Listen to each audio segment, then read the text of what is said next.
السلام علیکم، میں ناہید ہوں اور گفتگو میں خوش آمدید۔ آج ہم بات کریں گے کسانوں کا۔ دلی میں ایک احتجاج چل رہا ہے، بہت بڑا احتجاج چل رہا ہے جو صرف دلی میں نہیں بلکہ پوری دنیا میں پھیل چکا ہے کرتے کرتے، کیونکہ ایک بڑی صورت اختیار کر گیا ہے جو دلی ہے۔ اس کے بارے میں بھی کہتے ہیں کہ 5 اس کے انٹری پوائنٹس جو ہیں ان پہ 5 لاکھ جو سکھ کمیونٹی ہے اس کے ممبرز کسان جو ہیں وہ احتجاج کر رہے ہیں۔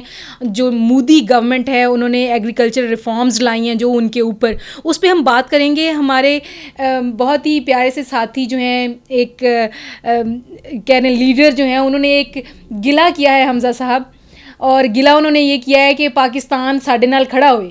جی، پاکستان نے جس طرح ساڈے دل جیتے نے اسی طرح پاکستان ہمارے ساتھ کھڑا ہو ابھی بھی اس مسئلے میں بھی، کیونکہ ہم RSS کے خلاف کھڑے ہوئے ہیں۔ آپ کا اس بارے میں کیا خیال ہے؟ اچھا، ڈاکٹر امریت سنگھ جو ہے نا، یہ لوگ سمجھتے ہیں کہ شاید یہ ایک عام کوئی سیاسی لیڈر ہیں، ان کا تعلیم کے ساتھ تعلق نہیں ہے، ثقافت کے ساتھ کوئی تعلق نہیں ہے اور یہ ووٹ لینے کے لیے شاید آ جاتے ہیں، تو ایسی بات نہیں، ہی از اے ڈاکٹر۔ ایک بات، دوسری بات یہ ہے کہ وہ کرنٹ جو خالصتان تحریک چل رہی ہے اس کے وہ ہیڈ ہیں، اور وہ سکھ کمیونٹی کو گاہے گاہے اس کے اوپر تازہ دم رکھتے ہیں۔ اور چونکہ یہ ہسٹری تو بہت پرانی ہے، لیکن ہندوازم اور سکھ ازم جو ہے نا، اس میں وقت کے ساتھ ساتھ کچھ مماثلتیں قائم ہونا شروع ہو گئی تھیں، تو ڈاکٹر امریت سنگھ نے اس کو جداگانہ حیثیت سکھ ازم کو دینے کے لیے اپنی اسٹرگل جو ہے اس کا آغاز کیا ہوا ہے۔ تو اس لیے اب جب کہ وہاں پر احتجاج ہو رہا ہے نا دہلی میں، بالکل، صرف وہاں نہیں جی، وہاں پر جو تقریباً 5 لاکھ کے قریب ایک سکھ کمیونٹی جو ہے انہوں نے دھرنا دیا ہوا ہے، سٹ ان ہے، کیپٹل جو ہے اس کو مفلوج کیا ہوا ہے، تو اس کو میڈیا مائلج یا میڈیا ایکسپوئر نہیں مل رہا۔ جب میڈیا ایکسپوئر نہیں ملتا تو جو فالوورز ہوتے ہیں وہ پہلے سے زیادہ جذبات میں آ جاتے ہیں۔ یہ ایک ہیومن سائیکالوجی ہے، ٹھیک ہے، کہ آپ آواز اٹھائیں اور آپ کی آواز کوئی سنے نہیں۔ تو ایسی سچویشن میں سکھوں کے نزدیک ترین جو ریلیجیس تھاٹس ہیں وہ کون سے ایسے مذاہب ہیں جو ان کے ہم آواز ہو سکتے ہیں؟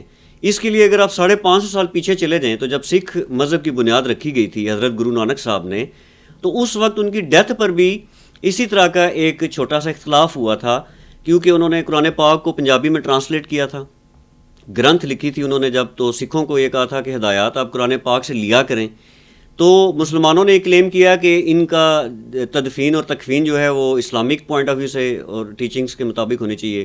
سکھوں نے کہا ہم اپنے، تو میں یہ بتا رہا ہوں کہ انہوں نے کیا کیا تھا کہ وہ ڈیڈ باڈی کو رات کو چھوڑ کے چلے گئے اور صبح آئے تو ڈیڈ باڈی ہی نہیں تھی۔ کرتارپور کی جو ہسٹری ہے وہ یہی ہے نا۔ تو وہ پھر انہوں نے، سکھوں نے اور مسلمانوں نے کہا کہ وہ جو چادر ہے، جو کفن ہے، اس کو 2 حصوں میں بانٹ لیتے ہیں، پھول ہیں ان کو 2 حصوں میں بانٹ لیتے ہیں۔ تو باہر جو ہے صحن میں وہ مسلمانوں کے مطابق ایک مزار بنا ہوا ہے، اندر جو ہے وہ سکھوں کے تعلیمات کے مطابق ہے۔ تو سکھوں کو یہ محسوس ہوا کہ مسلمان جو ہیں وہ ان کے نزدیک ترین تھاٹس رکھنے والے ہیں۔ انہوں نے پھر پاکستان جو اس وقت اسلامی دنیا میں ایک ڈومیننٹ پروفائل رکھتا ہے، تو وہ انڈیا کے ساتھ ہمارا امیجیٹ نیبرہڈ بھی ہے، تو وہ یہ سمجھتے ہیں کہ پاکستان جو ہے اس کی آواز اٹھائے، اور سکھوں کے لیے پاکستان ایک محفوظ ترین جگہ بھی ہے جہاں پر وہ اپنی زندگی گزار رہے ہیں۔ اس لیے انہوں نے یہ پاکستان سے مطالبہ کیا کہ یہاں کا میڈیا، یہاں کے لوگ، یہاں کے سیاستدان ہمارے ساتھ آئیں۔ کیوں؟ آپ آگے چلیں گے تو اس گفتگو میں ہم ڈسکس کریں گے کہ دنیا کے دیگر ممالک نے ان کی حمایت کا اعلان کیا ہے۔ بالکل، کینیڈین انہوں نے اپنے پیغام میں بھی، ڈاکٹر امریت نے بھی کہا ہے کہ کینیڈین PM نے بھی اور پارلیمنٹ کی طرف سے بھی آوازیں اٹھتی ہیں، اور ابھی آپ پڑھ رہے ہوں گے خبروں میں، بلکہ سب لوگ دیکھ رہے ہیں کہ جو کینیڈا میں انڈین ہائی کمیشن ہے اس کے باہر بھی دھرنا چل رہا ہے، اور کیسے مسلمان سپورٹ کر رہے ہیں وہاں کے لوگ۔ بالکل، مسلمان سپورٹ کر رہے ہیں، اور انڈیا میں اس وقت جو ہے وہ نیندیں حرام ہوئی ہیں مودی سرکار کی۔ بیسیکلی تو وہ سیکولر تھاٹ رکھنے والا ملک تھا، پہلے انہوں نے مسلمانوں کو زدوکوب کیا، اس سے پہلے کرسچنز کو کیا کرتے تھے، پھر مسلمانوں کو کیا، ڈے 1 سے انہوں نے مسلمانوں کو زدوکوب کیا ہوا ہے۔ ٹیررزم ان کے اوپر وہ مارتے ہیں، ظلم کرتے ہیں، ٹارچر کرتے ہیں، ٹھیک ہے۔ اس کے بعد اب سکھ رہ گئے تھے، سکھوں کے اوپر بھی انہوں نے کر دیا۔ اچھا، ڈاکٹر امریت سنگھ کی کچھ باتوں میں کچھ مطلب ساری گفتگو بہت اچھی تھی، ان کا ایک جملہ بہت اچھا تھا۔ کچھ چیزیں ہیں جو مجھے لگتا ہے کہ پاکستان کو نا بہت آنر ملا ہے ان سے۔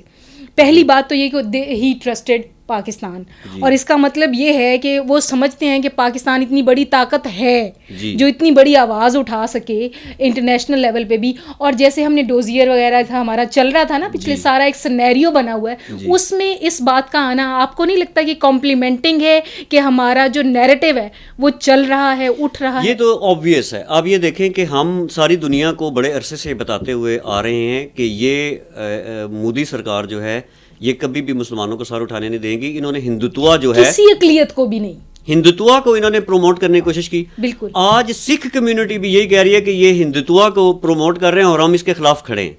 5 لاکھ کا مجمع جو ہے یہ غیر معمولی مجمع ہوتا ہے. اور یہ ناظرین کو ضرور بتائیں کہ یہ سکھ جو کسان ہیں, اب دیکھیں نا ان کو تانے کیا مل رہے ہیں. وہ کہہ رہے ہیں کہ تم خالصتانی ہو, ان کو مارا جاتا ہے, ان کے اوپر لاٹھی چارج کیا جاتا ہے, ان کے اوپر شیلنگ کی جاتی ہے کہ تم خالصتانی ہو. اب وہ خالصتانی کا ان کو تانا دے کر انہوں نے اس احتجاج کے اوپر لاٹھی چارج اور شیلنگ کی ہے. یہ وہ معاملہ ہے جہاں سے یہ بگاڑ پیدا ہوا ہے, اور یہ ابھی تو نہیں ہوا نا, یہ میڈیا میں آنا چاہیے نا. انٹرنیشنل میڈیا کہاں پہ ہے؟ ٹویٹر, یوٹیوب ان کا کام ہے نا, فیس بک. ویسے تو یہ ساری چیزیں بند کر دیتے ہیں جب پاکستان کی بات آتی ہے. اب تو ود ان انڈیا ہو رہا ہے, یہ سکھ کر رہے ہیں, اور کینیڈین پرائم منسٹر اس میں انوالو ہو چکے ہیں, انہوں نے اس کو انڈورس کیا ہے. پھر بنیادی انسانی حقوق کی تنظیمیں جو ہیں ان کو جگانے کا وقت ہے. اس لیے ڈاکٹر امریت سنگھ نے یہ کہا ہے کہ پاکستان سے اس کی آواز آئے اور ہمیں یہ سہارا ملے, اور پاکستان اس کے حق میں ہے. کیوں اس کے حق میں ہے؟ یہ بنیادی انسانی حقوق جو ہے نا, یہ اس کا معاملہ ہے. ہر انسان کو آزادی سے جینے کا حق ہے, اپنے ریلیجیس ٹیچنگز کے اوپر عمل درآمد کرنے کا, اور اپنے مذہبی زندگی کی آزادی ہے کہ وہ کس طرح گزارے. پاکستان کی جو قرارداد مقاصد ہے, یا اس سے پہلے آپ پیچھے چلے جائیں, پاکستان کے بنیادی جو عناصر ہیں خارجہ پالیسی کے, داخلہ پالیسی کے, یہ سارا میثاق مدینہ تھا. آپ یقین کریں, یہ اس کا چربہ آپ پڑھ کے دیکھیں اس کو, کہ آپ قائد اعظم نے فرمایا تھا آپ ٹیمپلز میں جائیں, چرچز میں جائیں, آپ آزاد ہیں, ہم نے آزادی دی ہے. بالکل. یہ 11 اگست کی جو سپیچ ہے یہ میثاق مدینہ کا چربہ ہے, بالکل وہی چیز ہے. آپ اسلامک ہسٹری دیکھیں, جہاں پر مسلمانوں نے فتح کیا علاقے کو, ان کی عبادت گاہوں کو ڈسٹرب نہیں کیا, ان کے لوکل کلچر کو ڈسٹرب نہیں کیا, ان کی ثقافت کو کچھ بھی نہیں کہا. ٹھیک ہے, اب یہاں پہ بھی معاملہ یہی ہے کہ انڈیا اس طرح کا کیوں کردار ادا کرنے سے قاصر ہے؟ کیوں کہ اس کے پیچھے ہندوتوا اور RSS کا نظریہ کار فرما ہے. بالکل فاشسٹ نظریات ہیں. بالکل. اور اس کے علاوہ ایک دو باتیں اور جو مجھے اچھی لگیں, کہ کشمیر پہ جو ہمارا سٹانس ہے اس کی بڑی کھل کے انہوں نے یہ بات کی ہے ڈاکٹر امریت نے, کہ ہم پوری سپورٹ کرتے ہیں پاکستان کے ساتھ ہیں ہم, اور جو RSS کی جو آئیڈیالوجی کشمیر میں اور ایون انڈیا میں بھی مسلمس کے خلاف ہے, ہم اس کے خلاف کھڑے ہوئے ہیں. یہ بات بھی بہت ایک خوش آئند ہے اور بہت اچھی ہے. اس طرح پلیٹفارمز, ڈفرینٹ پلیٹفارمز, میرے خیال میں جو پلیٹفارمز, جو انٹلیکچوئلز ان باتوں کو ہائی لائٹ کر رہے ہوتے ہیں کہ کوئی مسلم امت کا کوئی ایک شخص جو ہے وہ نریندر مودی کی طرح فاشسٹ بن رہا ہے, وہ دیکھ لیں اب کہ فاشسٹ کیسے ہوتے ہیں. 5 لاکھ کا مجمع ایک شہر کے 5 انٹری پوائنٹس پہ بیٹھا ہے, اس کی کوئی سنوائی نہیں ہے. اس کو دوسرے ملک کی طرف دیکھنا پڑ رہا ہے کہ اس کا سٹانس اٹھے, اس کا نیریٹو اٹھے, اس کو انسانی حقوق کی تنظیموں تک پہنچایا جائے. اس کے ساتھ ہی ناہید اختر کو دیجیے اجازت. اللہ نے